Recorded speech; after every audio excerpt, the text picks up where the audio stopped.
Hello and welcome you all. Students, before the vacation, we have completed chapter 1, which is sets, and chapter 2, relations and functions of class 11th mathematics. Now, in this video, we are starting chapter 3, which is trigonometric functions.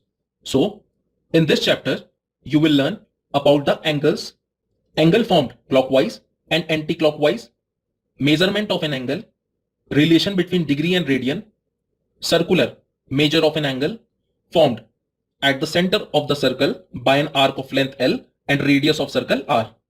You will also learn about four quadrants, signs of trigonometric ratios in different quadrants, and also relation between trigonometric ratios of an angle theta and its allied angles.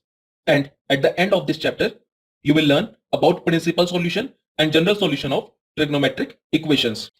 So first, we will discuss the basic definition of trigonometry. Students, the word trigonometry is derived from two Greek words. First is trignon and second metron. The word trignon means a triangle and the word metron means a measure. So, in class 10th, we have studied the trigonometric ratios of acute angles as the ratio of the sides of a right angle triangle. We have also studied the trigonometric identities and applications of trigonometric ratios in solving the problems related to height and distance. So, as we know that there are total 6 trigonometric functions which are sin x, cos x, tan x, cosec x, sec x and cot x. And we know the basics of trigonometry, that is sin theta is equals to 1 upon cosec theta, cos theta is equal to 1 upon sec theta and tan theta is equal to 1 upon cot theta.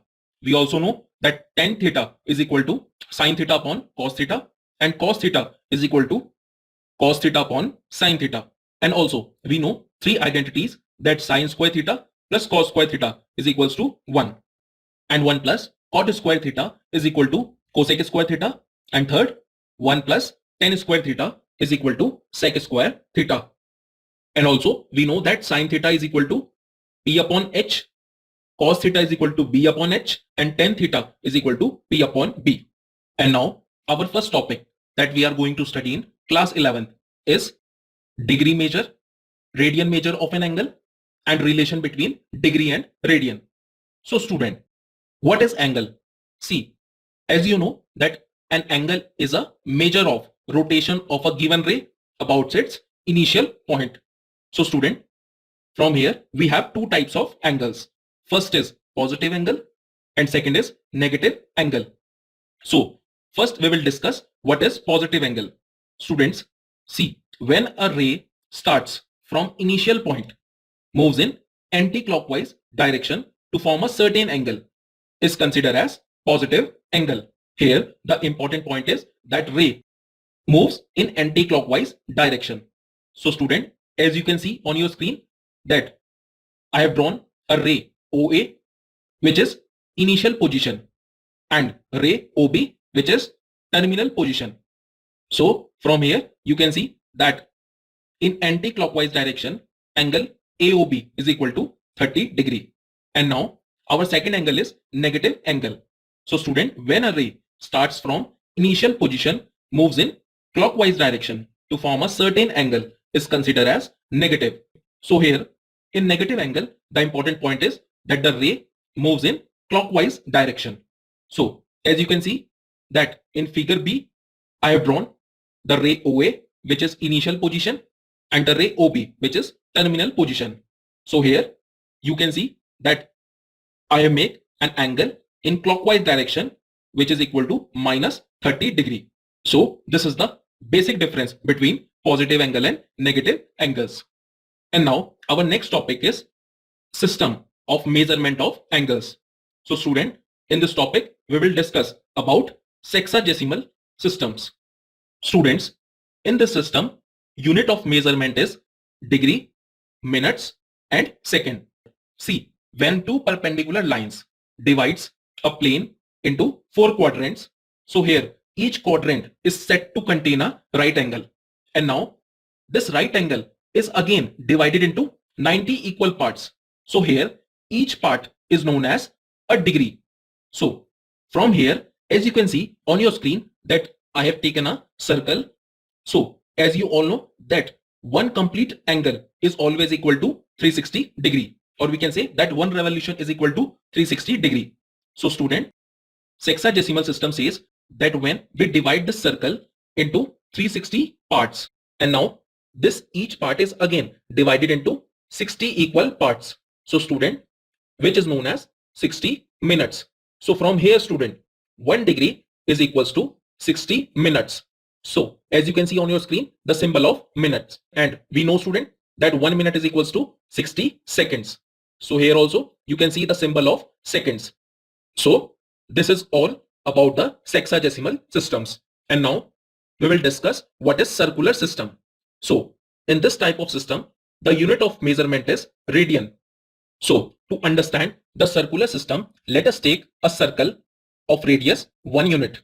As you can see on your screen that I have drawn a circle in which OB is equal to 1 unit. And now from OB, when I take an arc in anti-clockwise direction, say L, which is also equals to 1 unit.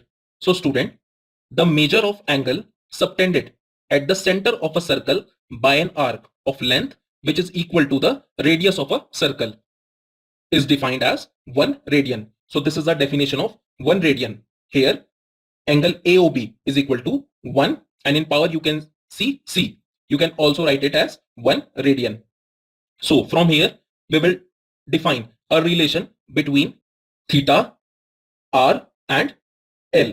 So from here you can see that in a circle of radius R and an arc of length L subtends an angle theta.